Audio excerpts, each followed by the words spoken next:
Today is May 1st, 1992.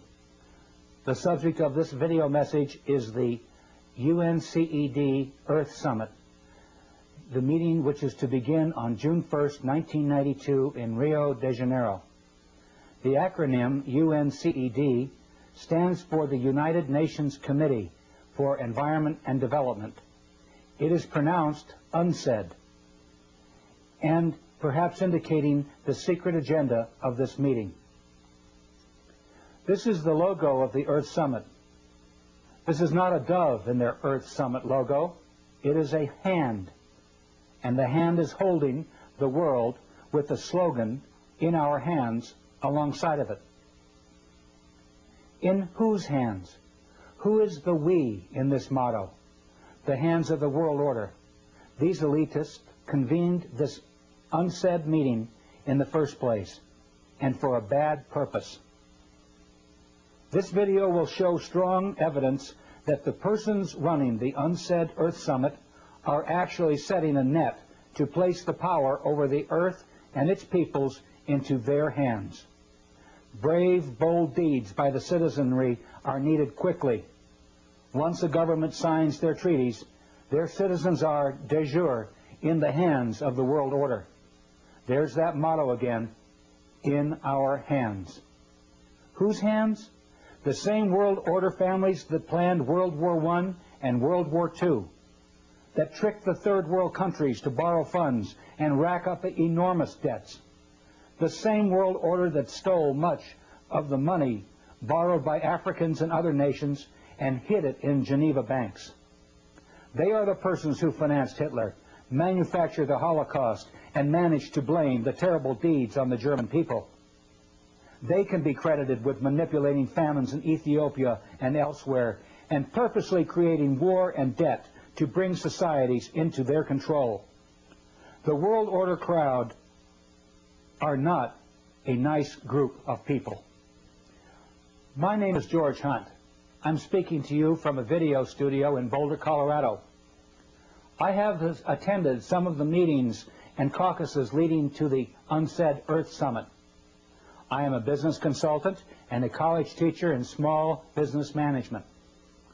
I own an environment company too, and am very familiar with the environment hypocrisy that the world order crowd has taken over the environment movement. I am aware of their plans. Please pardon me as I read my script. I'm not a professional actor, and my memory will not serve me with the things that I want to say. The world environment movement will soon be in the hands of the world order if you and others do not respond with action after you view this videotape. Action may constitute showing this to 5 others. It may constitute showing it to a judge down the street or a city councilman who you know in your town. Pray for guidance, hoping that something good might come of your actions. Somebody is going to set the spark off. I really feel that it is not too late. When I served as an official host at a key environment meeting in Denver, Colorado in 1987, I was surprised to see David Rockefeller, Edmund de Rothschild, Secretary of State Baker, then Secretary of the Treasury, Maurice Strong, Waste Company Chairman and EPA Administrator William Ruckelshaus, UN Secretary General in Geneva McNeil, and various World Bank and IMF officials there. What were the rich elite and bankers doing at an environment congress? Listen carefully. I will now attempt to show you how their enactments will work against you. Trust and foundation income is the cornerstone of the world order. They command politicians to do their bidding, and presidents, judges, and legislators lick their boots. Their swollen egos and bellies are never satisfied, and their lust for more is insatiable. Now world power and authority is in their grasp. Are we going to give it to them without a confrontation? Or, like they did to the Germans, will they blame the environment holocaust on you and get away with it? What is the World Summit meeting, and who is behind it? The UNCED World Summit, that's UNCED World Summit, is a key event in a series of environment meetings which have occurred since 1972. Maurice Strong, a UN official and an employee of the Rockefeller and Rothschild Trusts and Projects, convened the first Congress in Stockholm, Sweden in 1972.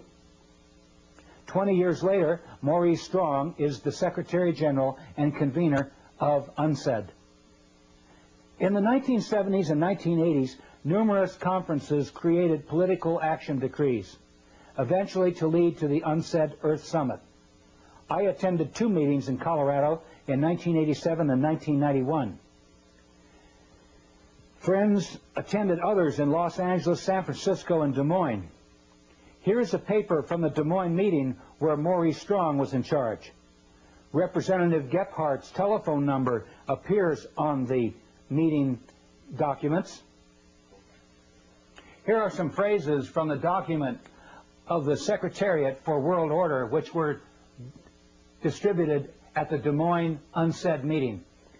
We are the living sponsors of the great Cecil Rhodes' will of 1877, in which Rhodes devoted his fortune to the extension of British rule throughout the world and colonization by British subjects of the entire continent of Africa, the Holy Land, the valley of the Euphrates, the islands of Cyprus and Candia, the whole of South America, the islands of the Pacific not heretofore possessed by Great Britain, the whole of the Malay archipelago, the seaboard of China and Japan, the ultimate recovery of the United States of America as an integral part of the British Empire. We stand with Lord Milner's credo. We too are British race patriots, and our patriotism is the speech, the traditions, the principles, the aspirations of the British race. Do you fear to take this stand at the very last moment when this purpose can be realized? Do you not see that failure now is to be pulled down by the billions of Lilliputians of lesser race who care little or nothing for the Anglo-Saxon system? Copies of this document are distributed to you with this videotape. At the Fourth World Congress meeting in 1987, some other bad remarks about common people were made. I'm going to play them for you now. For instance, here is David Lang, a Montreal international investment banker, one of their pack, decreeing that these environment and economic activities of the world order not be shared with the public. He calls us cannon fodder. Listen to this. I suggest, therefore, that this be sold not through a democratic process. That would take too long and devour far too much of the funds to educate the cannon fodder, unfortunately, which populates the earth. We have to take almost an elitist program that we can see beyond our swollen bellies and look to the future in time frames and in results which are not easily understood or which can be, with intellectual honesty, be reduced down to some kind of simplistic definition. Does it make you feel uncomfortable that the arrogant rich are close to complete rule over the United States, Canada, and other countries? Here's more. The decrees leading to the Earth Summit were dictated without debate or opportunity for dissent. The treaties the world order once signed at UNCED will supersede national laws. Yet I saw the major decrees at the Fourth World Congress dictated into existence by Edmund de Rothschild. You can hear it too. Listen to him dictate. Rothschild got these major decrees into the United Nations resolutions without debate or challenge. But perhaps this conference might like to think more about the Marshall Plan, which had been mooted and put forward very tentatively at the Denver conference. And perhaps this might be the keynote of what you have heard today and what perhaps you might like in some perhaps amended form to have put forward. At this conference, recognizing the needs to protect our ecological and environmental heritage within the concept of the World Wilderness Congress, World Wildlife Fund, and all other bodies involved in the preservation of life on our planet, asked the Prime Minister of Norway, Right Honourable the Gro Harlem Brundtland, as one of the world's leaders of a greatly respected community, to be the promoter of this International Conservation Bank. By her Brookland report, which has been widely circulated to world leaders, she could follow up this report with the recommendations to promote a second Marshall Plan, the third world debt relief, and finance for a stable development. Nobody at that caucus mentioned a second world Marshall Plan or a new currency system to finance a stable development. The World Conservation Bank had not been thoroughly discussed at all. I was denied the opportunity to openly challenge Rothschild's remarks at the caucus by the World Conservation Bank president and meeting chairman, I. Michael Sweetman. In world politics, the names of First World, Second World, Third World, and Fourth World are used to describe blocks of political entities. The First World is the capitalist countries of Europe and North America. They are industrial and are, therefore, the world's biggest polluters. The Second World is the Soviet Union and the Eastern Bloc countries. Do you remember Rothschild referring to a Second World Marshall Plan? He was speaking of the Soviet bloc countries, not a second Marshall Plan. He was speaking of the Soviet bloc countries and that they will be rescued by First World money. Europe was granted huge sums of money by the Marshall Plan in 1949, and the Second World will receive billions of North American money in this repeat performance. And guess what banking family will act as the main money changers for the Russian ruble, possibly absconding with billions? The Rothschild Group, of course. Rothschild made these remarks back in 1987, 2 years before the Berlin Wall was torn down. He was bragging to us that he knew the Soviet regime would collapse. Here are some April 1992 news articles about the progress of Rothschild's Second World Marshall Plan. They come from the New York Times, and the world order is right on time. Here is a April 15th, 1992 New York Times headline.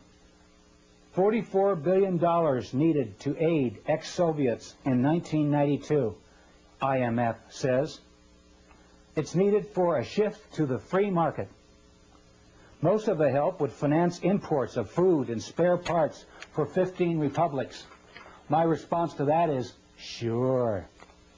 Another article in the international edition of the New York Times, Wednesday, April 29, 1992, had this to say about Rothschild's Marshall Plan.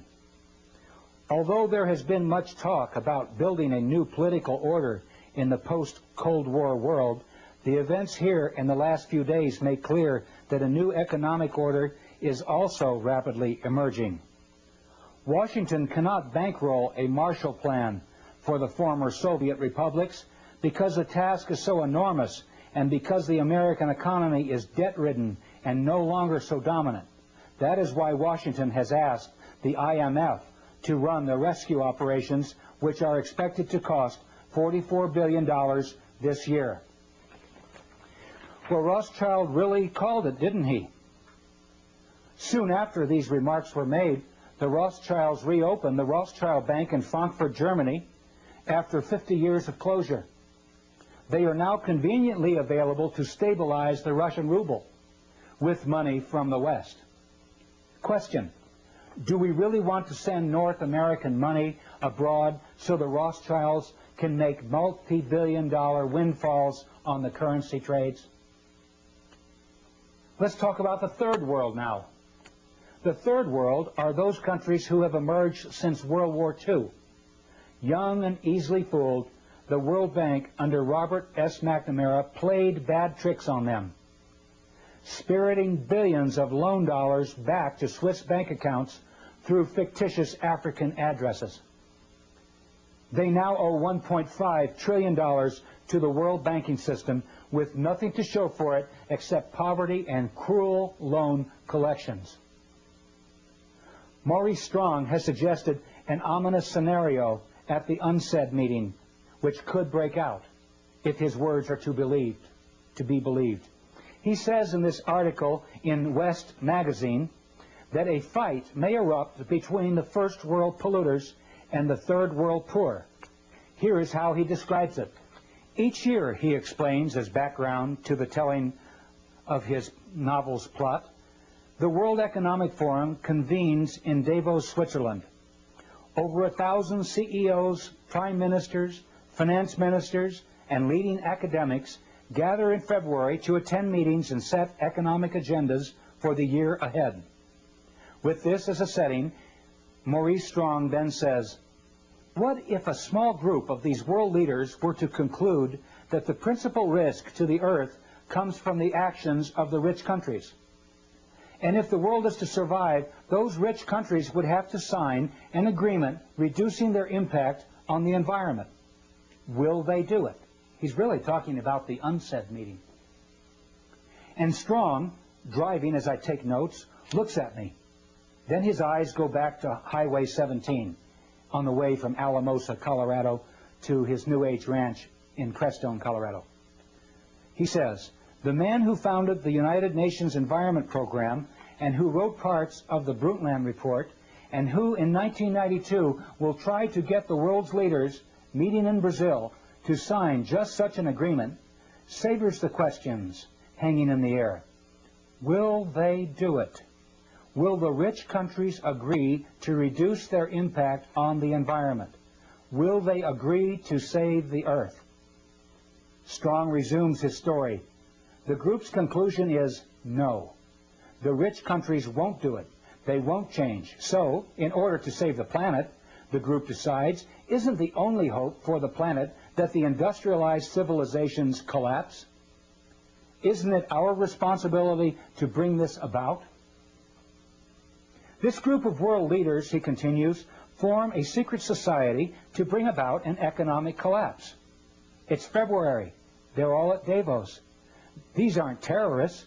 They're world leaders. They have positioned themselves in the world's commodity and stock markets. They've engineered, using their access to stock exchanges and computers and gold supplies, a panic. Then they prevent the world stock market from closing. They jam the gears. They hire mercenaries who hold the rest of the world leaders at Davos as hostages. The markets can't close. The rich countries, and Strong makes a slight motion with his fingers as if he were flicking a cigarette butt out the window. I sit there spellbound. This is not any storyteller talking. This is Maurice Strong. He knows these world leaders. He is, in fact, co-chairman of the Council of the World Economic Forum. He sits at the fulcrum of power. He is in a position to do it. I probably shouldn't be saying things like this, he says. Highway 17 cuts straight across the desert, heading out of the land of dreams. When the truth is finally told, Maurice Strong fears the world will come to this. No secret societies, no hostage takings at Davos, but it will come to the same conclusion. The global economy, sapped by credit and debt loads and environmental disasters, will simply come unstuck. And nothing, not even the inspiration of the Baka, can save humankind from itself. They see the struggles and problems at the Baka as reflections of the problems assaulting the planet. They fear the Baka will be, at best, an oasis in the desert of the future, and at worst, a place where dreams die. Even if Strong is fictionalizing and imagining, why would he even suggest these things? The point remains, something important is going to happen at the UNCED Earth Summit. The fourth world. No one really talks about the fourth world, do they? That's because we haven't seen the fourth world come about. The fourth world came up in the title of the Congress I attended. It was called the Fourth World Wilderness Congress. Maurice Strong said it was called the Fourth World because it was the fourth one of these environment congresses that Edmund de Rothschild had created. I learned later that the world order refers to the coming one world government as the Fourth World. World control by the world order, where there is no more first, second, and third world. Just a boundaryless planet which is called the fourth world wilderness. Yogis and shamans refer to it as the fourth world wilderness, the lostness of the mind. The lostness of the mind refers to the collective consciousness. Persons will be coerced through lies, drugs, fear, and pain to surrender themselves, their egos, to the collective consciousness. The fourth world will be a return to a society much like the Caesars or Babylon or the Fourth Reich. Within the fictionalized societies described in Huxley's Brave New World and Brave New World Revisited and Orwell's classic 1984. We will flourish with only a whimper. The world order wants to create a new society out of the ashes of chaos. A collectivist fourth world complete with a collectivist religion, collectivist finance, and unchecked world national socialism. The world order will offer Gaia, Mother Earth, to the masses as the Big Brother image to worship in the fourth world. Maurice Strong has already set up a 140,000-acre project in Crestone, Colorado, to develop this Earth religion system. Projects are funded by the Rockefeller Fund, among other foundations. The Earth Summit will link environment with industry. The lords of the UNCED conference will be the masters of who gets what and when if we don't do something about it quickly. Who leads the environment movement? The convener of the summit, Maurice Strong, identifies Baron Edmund de Rothschild as the creator of the environment movement. Here are his own words describing Rothschild as the positive synthesis of environment on the one hand and growth and development on the other. Listen carefully as Maurice Strong introduces Baron de Rothschild. So there is no better person. He epitomizes in his own life that positive synthesis between environment, conservation on the one hand, and economics on the other. And I'm just delighted to have this opportunity of introducing to you Edmund de Rothschild.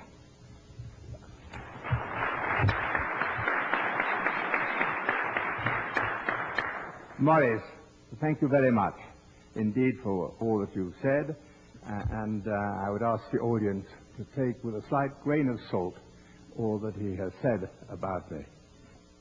Rothschild is the positive synthesis of environment on the one hand, that's the thesis, and growth and development on the other, that's the antithesis.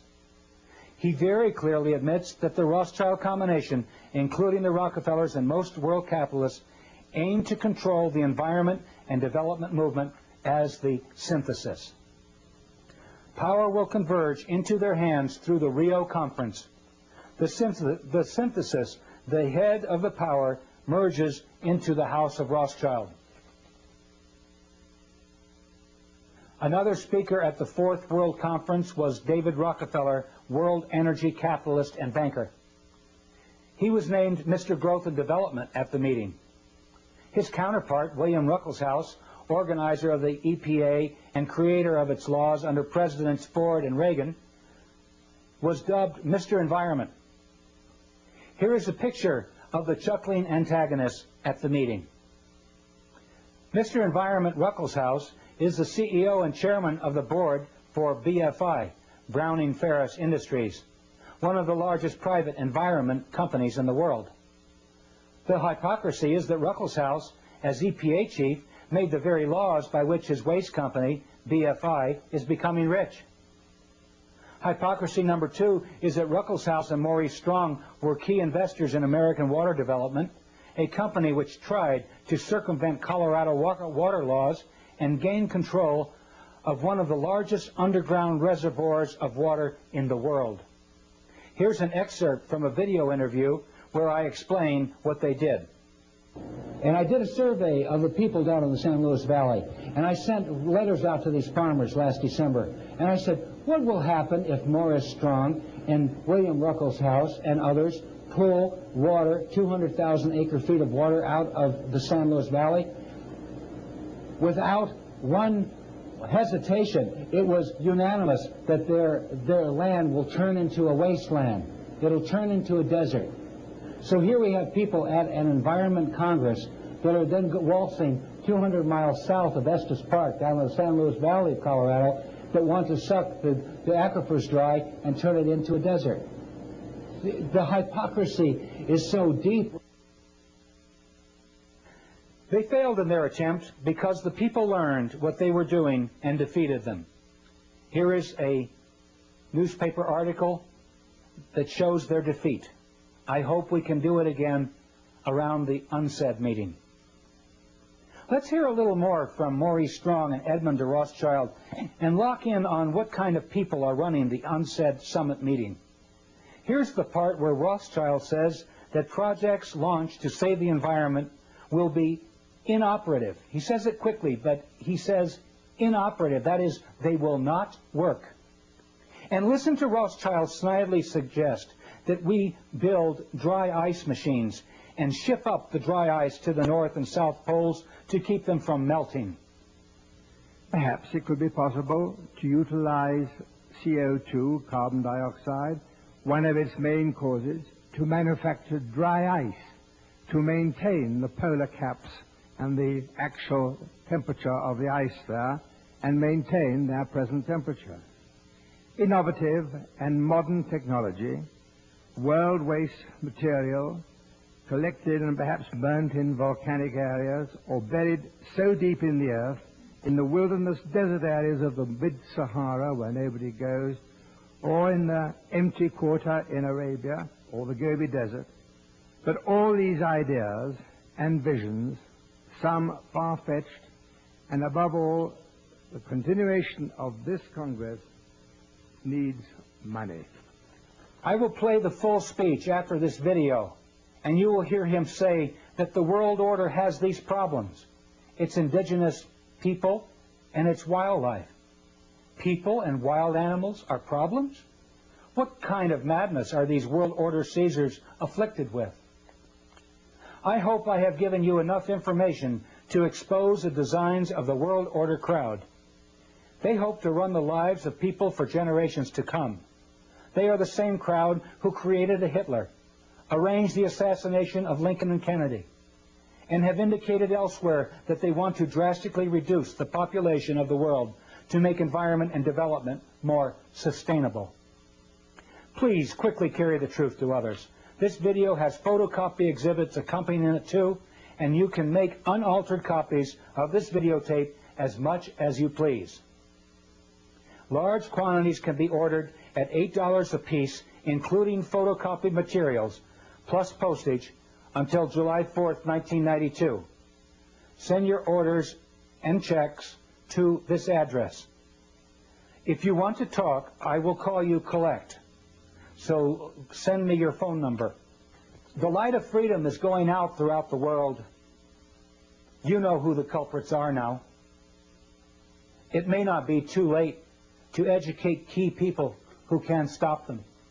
And you, watching this videotape, are one of the sparks that may ignite the countryside into flames of indignation against these people.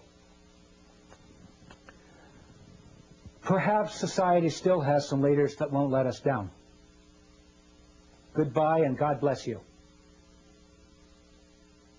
So let's get the proceedings running now, and we will see how we go. Thank you. Mr. Maurice Strong, whom most of you already know.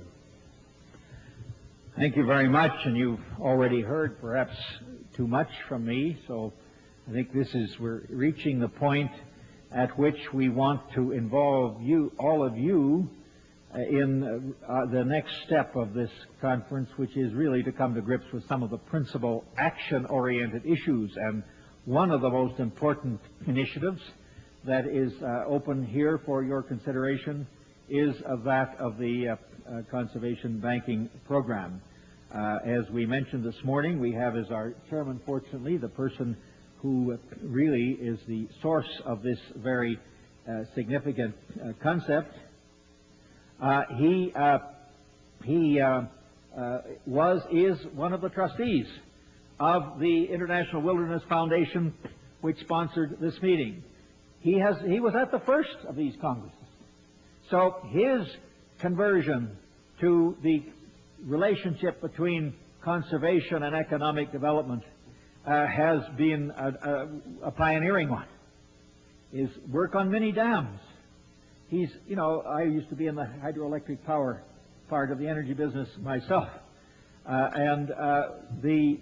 of the energy developments that we've seen have come from his early anticipation of our energy needs and his early work in supporting pioneering initiatives to deal with these needs. So there is no better person. He epitomizes in his own life that positive synthesis between environment, conservation on the one hand, and economics on the other. And I'm just delighted to have this opportunity of introducing to you Edmund de Rothschild.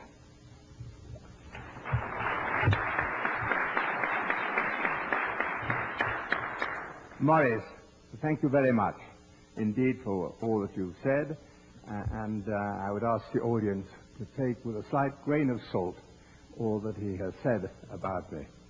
And I want to start there a little bit of my talk to you on a somewhat different vein. You see, in order to further the ideals of the world wilderness concept and to prevent the concept and this concept just to remain an ideal, it is of paramount importance to find ways and means of finding and promoting its rationale. There are these ways and means of putting this concept into effect and overcoming or minimizing some of the problems set out by the speakers in this Congress, such as pollution, prevention of acid rain, waste disposal. There are alternative methods and harmless alternative methods for energy, and they're available. Alternative uses of water resources not involving vast inundations of land or displacing humans and its indigent wildlife, harnessing wave energy, solar energy, wind power, just to mention a few. To overcome the chilling, doom-laden prognostications of Dr. Irving Mintzer's greenhouse effect, perhaps it could be possible to utilize CO2, carbon dioxide, one of its main causes, to manufacture dry ice to maintain the polar caps and the actual temperature of the ice there and maintain their present temperature. Innovative and modern technology, world waste material collected and perhaps burnt in volcanic areas or buried so deep in the earth in the wilderness desert areas of the mid-Sahara where nobody goes, or in the empty quarter in Arabia or the Gobi Desert. But all these ideas and visions, some far-fetched, and above all, the continuation of this Congress needs money. A start has been made by the thoughts and care of one man. Michael Sweetman. His ideas have had lip service paid to them by some of our speakers here during the Denver conference. The meetings now of the new concept of an international conservation banking program involves all sectors of the human community, governmental and intergovernmental agencies, the public and private agencies, large charitable foundations, as well as ordinary individuals worldwide. Michael Sweetman has written the foreword to this concept. Its final form will no doubt be altered, watered down, or widened. But this convention must put forward this charter. And with the collective wisdom available here today, the charter can be enhanced, embracing those who have given their thoughts in the Denver Public Forum. By thinking forward as to how to reach out to the public at large, to every corporate entity throughout the world to put aside, hopefully tax-free, a part of their profits to fund our ecological and environmental protection. Ladies and gentlemen, every country has its own problems, its indigenous peoples and its wildlife. This International Conservation Bank must know no frontiers, no boundaries. Its funds must be used constructively and not to be challenged into greedy hands or weapons of destruction. I hesitate to link this bank with world wilderness, but I would like to link it with our survival as a human race. This, our generation, must not be cursed by our descendants, if we have any, as to the greatest destructors and squanderers of the world's resources. That great philosopher and cleric, Teilhard de Chardin, wrote, and I quote, "Man can harness the winds, the waves, and the tides. But when he can harness the energy of love, then for the second time in the history of the world, man will have discovered fire." Michael Sweetman. Michael Sweetman, your love for the world wilderness concept has given you the necessary fire in your belly to produce the germ of the future needs of this concept. And I have great pleasure in asking you to put it forward.